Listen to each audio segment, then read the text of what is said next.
Welcome to the session, Bring Your App to Siri. My name is Dan Niemeyer, and I'm a software engineer in Siri. Today, I'll cover how you can bring your app to Siri. I'll start by talking through our established frameworks for doing so, and then talk through what's new this year with the introduction of Apple Intelligence, as well as new APIs that allow Siri to perform actions in your app, and some exciting personal context capabilities that you can integrate directly. Finally, I'll wrap things up with key takeaways from today's session. So why should you integrate your app with Siri? With Siri, people can take actions with your app no matter where they are on their device. Siri is also a great way to get people to quickly perform actions when they're looking at your app. Let's explore how you can do this with our existing frameworks, SiriKit and App Intents. In iOS 10, we introduced SiriKit to the world. It allows developers to use intents provided by the system to empower actions people already ask Siri to do, such as playing music or sending a text message. SiriKit domains are still the best ways for you to enable these kinds of features, and later in this session, you'll see how they've gotten even better this year. In iOS 16, we introduced App Intents, a new framework to integrate your app with Siri, Shortcuts, Spotlight, and more. If your app does not overlap with an existing SiriKit domain, App Intents is the right framework for you. Check out this year's Bring Your App's Core Features to Users with App Intents video to learn more about it. This year, we're making significant improvements to Siri thanks to Apple Intelligence. With new large language models, the experience is getting better than it's ever been. If you haven't integrated your app with Siri, now's a really exciting time to do it. With Apple Intelligence, we have the foundational capabilities we need to take a major step forward with Siri in 3 key ways. First, Siri can now sound more natural as it speaks to you. Second, Siri is now more contextually relevant and more personal to you. Apple Intelligence will provide Siri with on-screen awareness, so it'll be able to understand what you're looking at and take action on it. And third, thanks to richer language understanding, you can now speak to Siri more naturally. Even if you stumble over your words, Siri will understand what you're getting at. And if your app already adopted SiriKit, you automatically get these improvements for free. But we didn't want to stop there.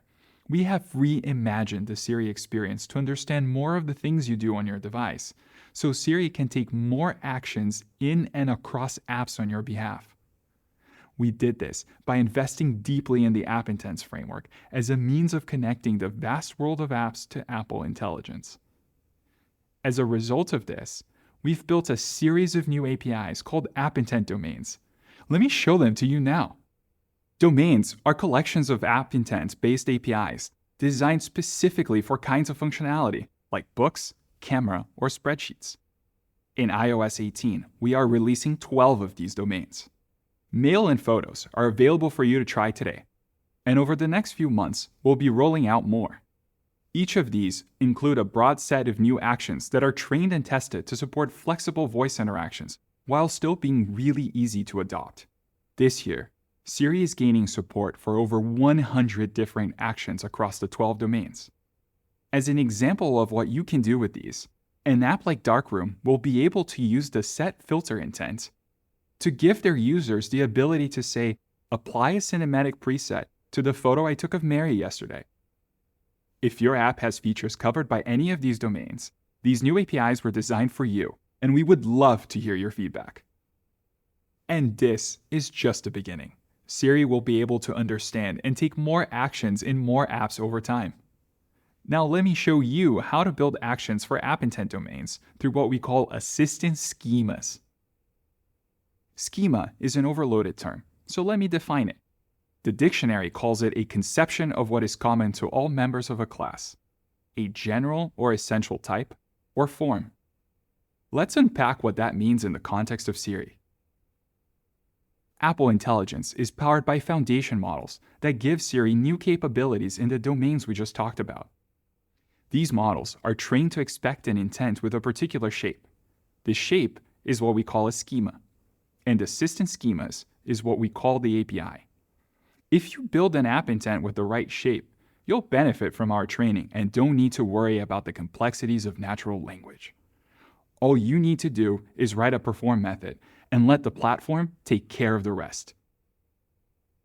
This year, we've built schemas for over 100 kinds of intents, like creating a photo or sending an email.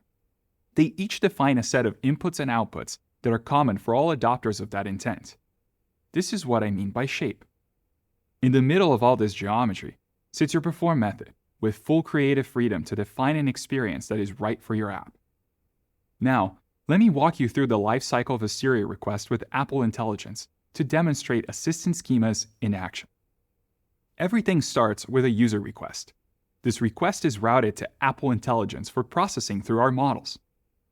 Our models are specifically trained to reason over schemas, allowing Apple Intelligence the ability to predict one based on user request. Once an appropriate schema is selected, the request is routed to a toolbox. This toolbox contains a collection of app intents from all the apps on your device, grouped by their schema. By conforming your intent to a schema, you give the model the ability to reason over it. Finally, the action is performed by invoking your app intent. The result is presented and the output is returned. With that said, enough about diagrams. Let's jump to some code.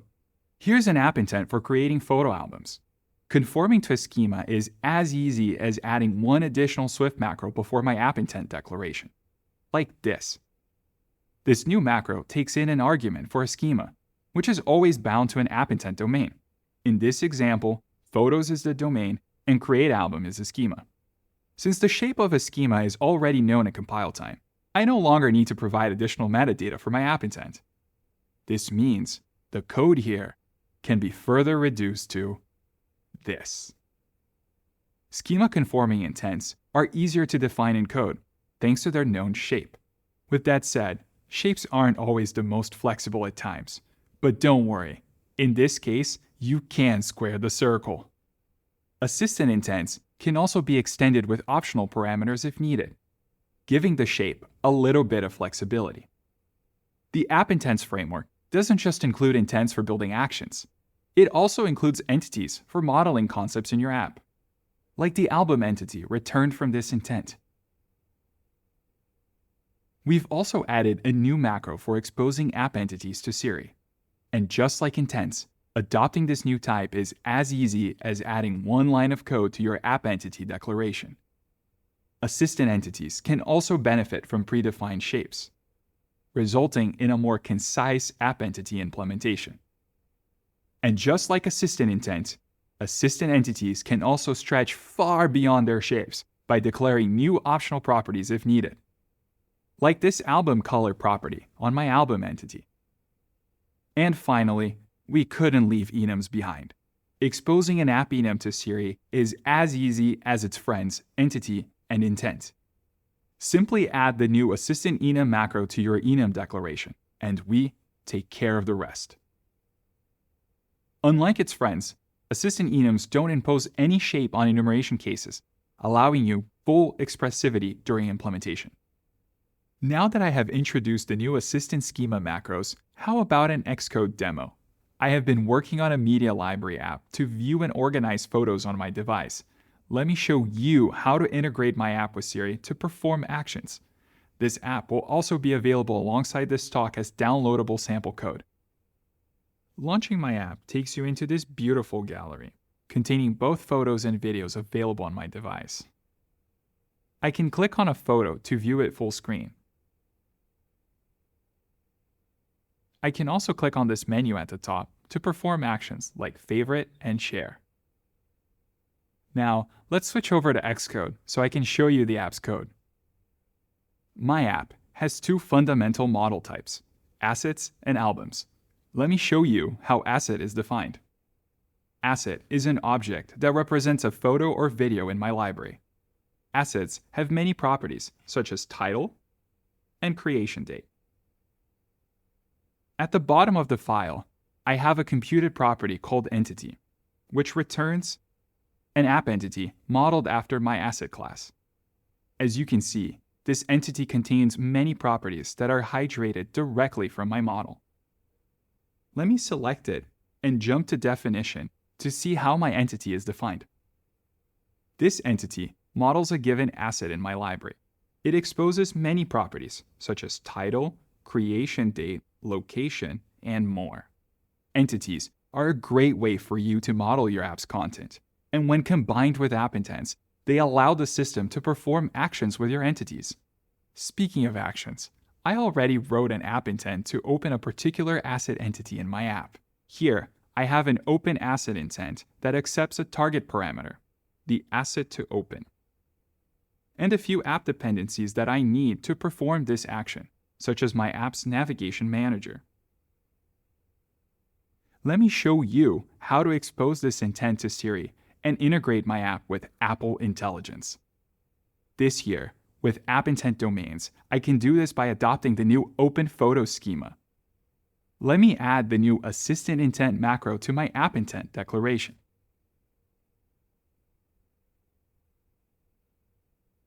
As I start typing, I get code complete suggestions that help me along the way.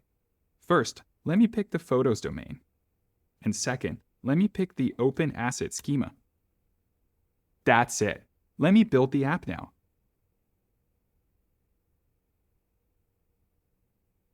Oh, what's this new error doing here? When exposing my intent to Siri, I also need to make sure any associated entities or enums are also exposed. Let's jump to the definition of asset entity to fix this error. It looks like I forgot to also expose my entity. Let's fix that by adding the new Assistant Entity macro to its declaration. As I start typing, autocomplete once again suggested photos. I can now pick asset as the schema for this entity. Let's try building one more time. Great. It looks like that fixed the previous error with my intent, though by adding this new conformance, I am now getting a new build failure in my entity. Our models are trained to expect an entity with a particular shape. By conforming my entity to a schema, the compiler is able to perform additional checks that validate the shape of my entity. In this case, it looks like I'm missing a property for has suggested edits. Let's add it now.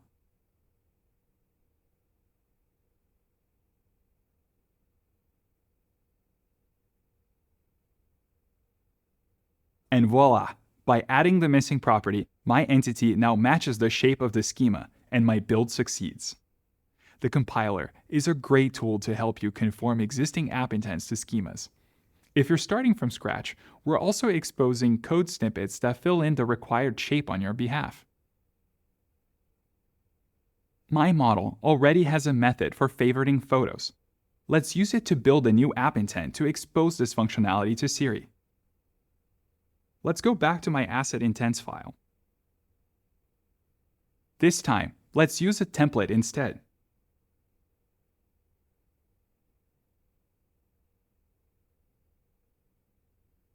All I have to do is replace this placeholder with my actual entity type.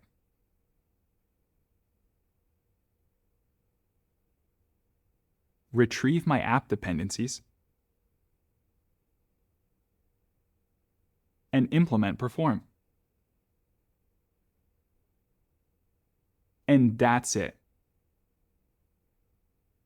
The compiler is happy, and my build now succeeds. As you saw from the demo, assistant schemas enable additional build time validation on existing app intents. This validation ensures your implementation of the schema matches the shape on which our models have been trained. We're also exposing Xcode snippets to make it even easier for you to build these from scratch. Now, let's talk about how to test and run these in the Shortcuts app. Like any app intent, schema-conforming app intents will automatically appear as actions in the Shortcuts app, connecting them to the entire Shortcuts ecosystem. This includes personal automations, home screen shortcuts, and more. Shortcuts app is a great way for you to test assistant schemas today. In the future, these same intents and entities will automatically work with Siri. Remember Open Asset Intent and Update Asset Intent from the previous demo? Let me show you how to use the Shortcuts app to perform these actions and test them end to end. Let me start by launching the Shortcuts app. I can tap the plus button at the top to create a new shortcut. I can then tap on Assistant Schema examples to filter for actions for my app. Let's start with Open Photo. Great. Now let's save it. I now have a new tile. Tapping on it will perform the Open Asset intent you saw earlier. I am presented with a few options to choose from. I can select one to open it in my app. As you can see, the action was performed and my app navigated to the right picture. As you saw from the demo, shortcuts are a great way for me to test actions today. In the future, the same intents will automatically work with Siri. Now that I have built and verified schema-conforming actions in my app, I'm excited to give you a sneak peek at personal context. Apple Intelligence will equip Siri with a rich understanding of your personal context. That means Siri can search and reason over all the information available across your device in a safe and private way. Let's start with in-app search. Built on top of the existing Show in-App Search Results intent, it allows the system to tap directly into your app's search capabilities. Siri will navigate the user directly to your search results. Using this app intent, an email app like Superhuman will be able to give their users the ability to say, "Find bicycles on Superhuman," and view results in their app. Here's an app intent for displaying search results in my app. It conforms to the existing Show in-App Search Results intent type. Today, we're introducing a new assistant schema under the System domain to integrate your app's built-in search functionality with Siri. To conform to this new schema, simply add a Swift macro before your app intent declaration, like this. This search intent can also benefit from predefined shapes. You can even drop the Show in-App Search Results intent type, resulting in a more concise app intent implementation. Building on top of the previous demo, wouldn't it be great if Siri could search for photos in my app? With the new System Search macro, I can. Let me show you how. My app already has a built-in search bar that allows me to filter for picture by location. I can type new to filter for pictures of New York. Let's go back to Xcode and see how I can expose this functionality to Siri. My navigation manager already has a method called OpenSearchWithCriteria. This method routes the user to a page displaying search results matching the given criteria. I already have a Search Assets app intent. This intent leverages my navigation manager to display results in my app. With a new app intent domain for system actions, I can now expose the same intent to Siri and Apple Intelligence. Let me show you how. By adding this new assistant schema for search, Siri will be able to route users directly to my search results UI. And that's it. Let's build and run to test this in action with shortcuts.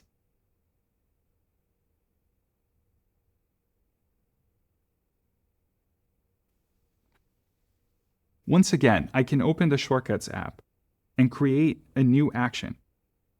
I can filter for my app. This time, let's use Search Photos and save it. Let's run it now.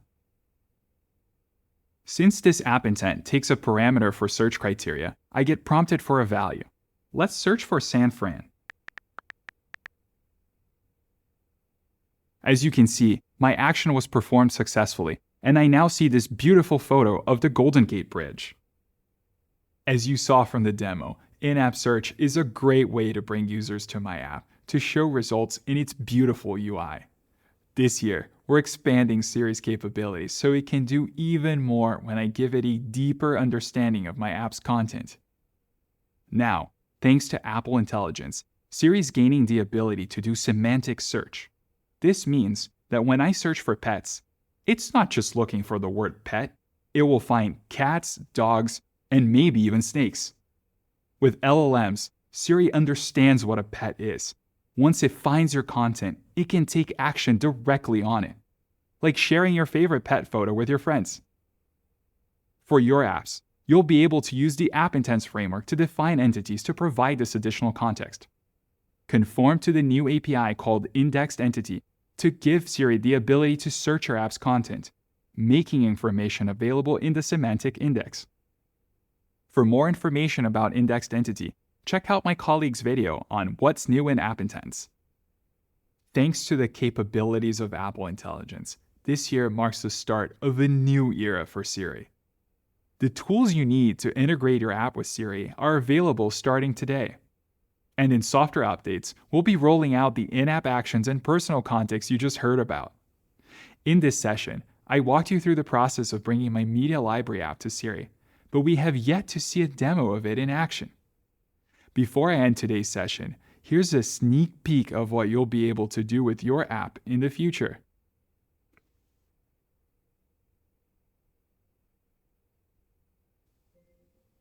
Add this photo to the California album. Email it to Josh.